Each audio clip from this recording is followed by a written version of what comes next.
The universe wants to create. It wants expansion. But why is it that so often it seems to put obstacles in the path of expansion? Things go wrong. Difficult situations, difficult people, loss, confusion.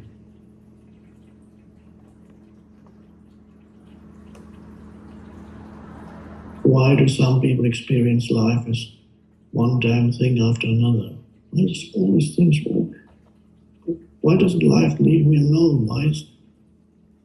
Why does expansion seem to be blocked so often? If the universe wants expansion, which it does,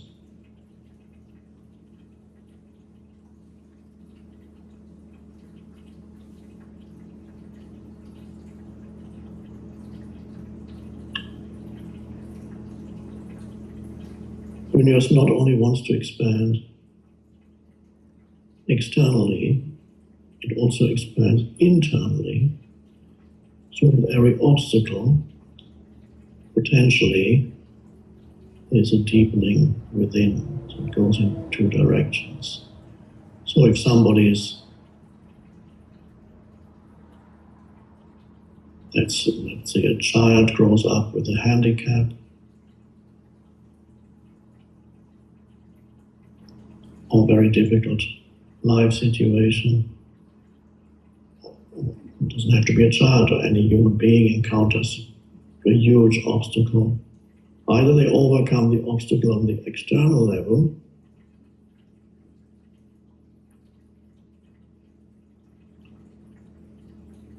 or they transcend that obstacle on an inner level.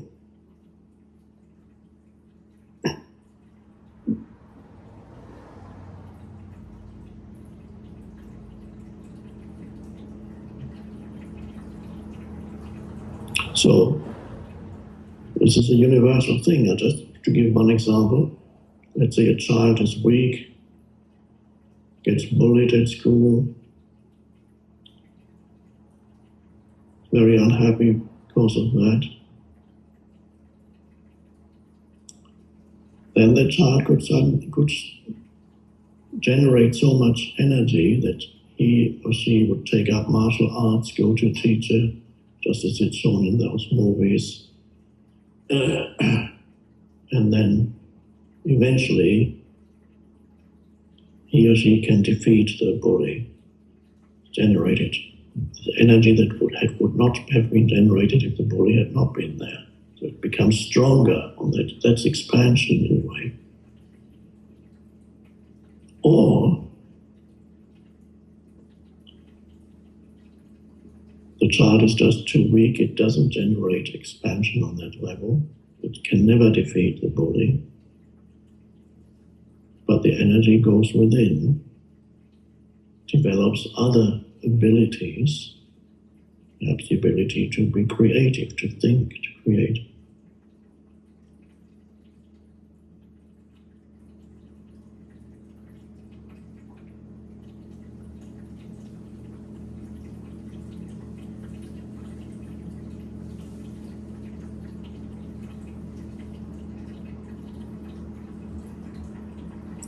And 20 years later, the child that was the bully works in some menial job, and the child that was bullied is a great creator. There's expansion too. Or becomes a spiritual teacher.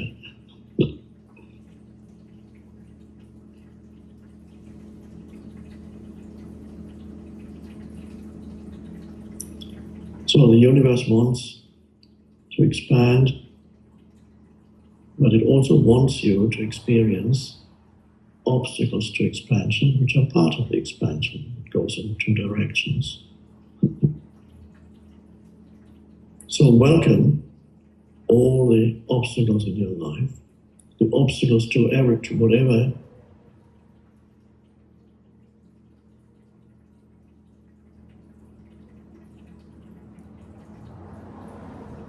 and collectively, if you listen to the news, continuously things go wrong dreadfully on the planet.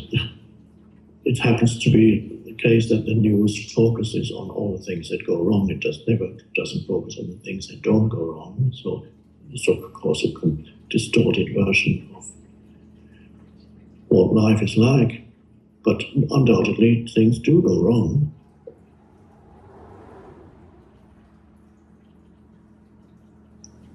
Humanity is being challenged sometimes through factors that seem to have nothing to do with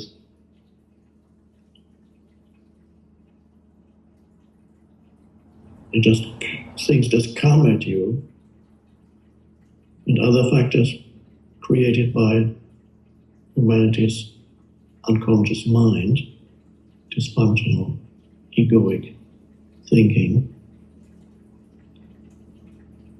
And so it's only through experiencing the effects of that unconsciousness collectively, if you look at humanity as a whole for a moment, as one single expression of consciousness divided into billions of little entities, one huge ray of consciousness divided into billions of smaller rays of consciousness, one of them is you.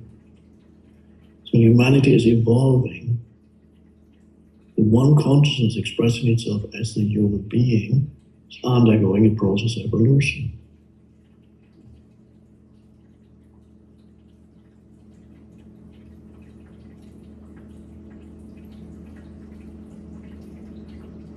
It's like birthing.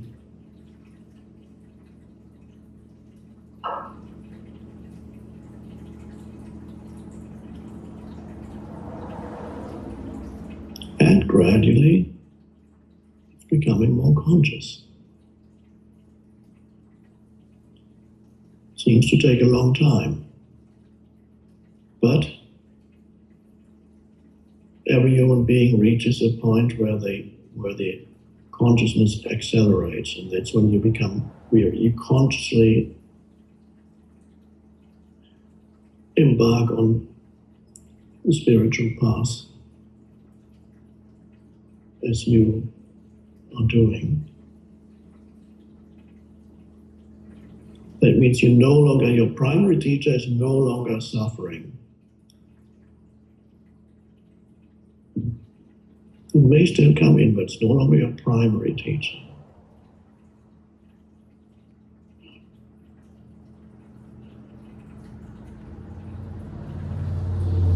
You grow, you awaken voluntarily without being pushed into it through suffering. But you have been, otherwise you wouldn't be. You've had your suffering. There may be a bit more, but not like before.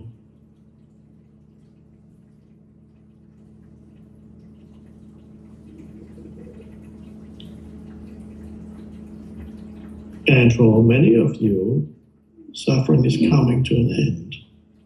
It doesn't mean that you don't face problems anymore, but you don't transform them into suffering.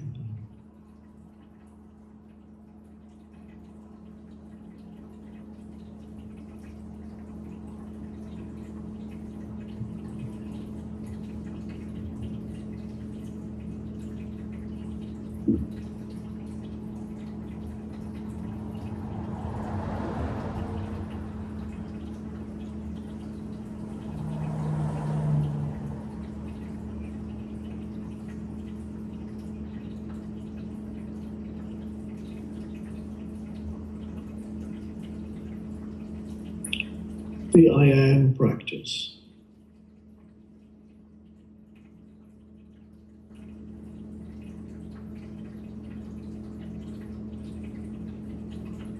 I am.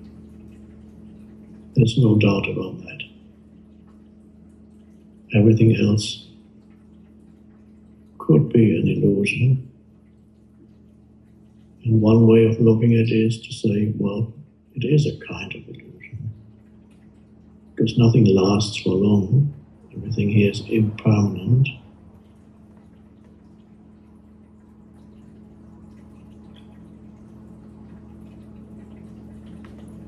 Be aware in your daily life of the gap between two thoughts, so that your mind doesn't drag you along in an incessant stream of involuntary and compulsive thinking.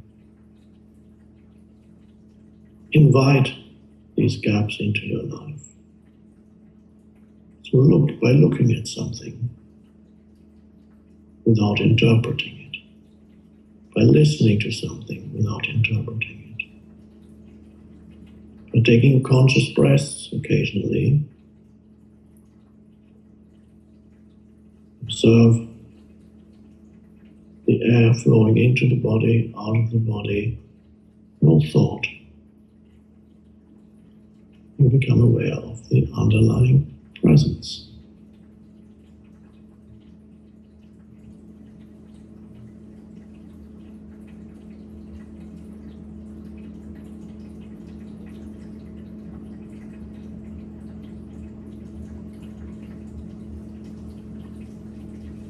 And only then do you become a true human being.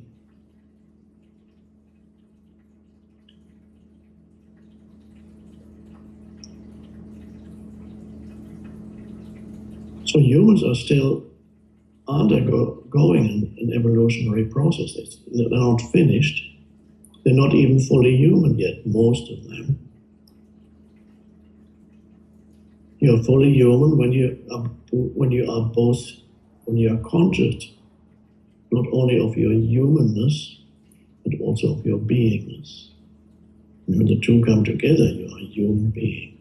Before, you're only a human, unaware of being, only a personality.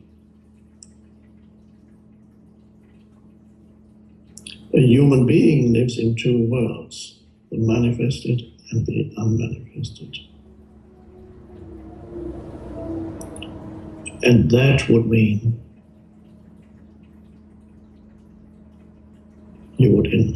when humans, more and more humans begin to live like that, of course the world would look very different, the world that we create.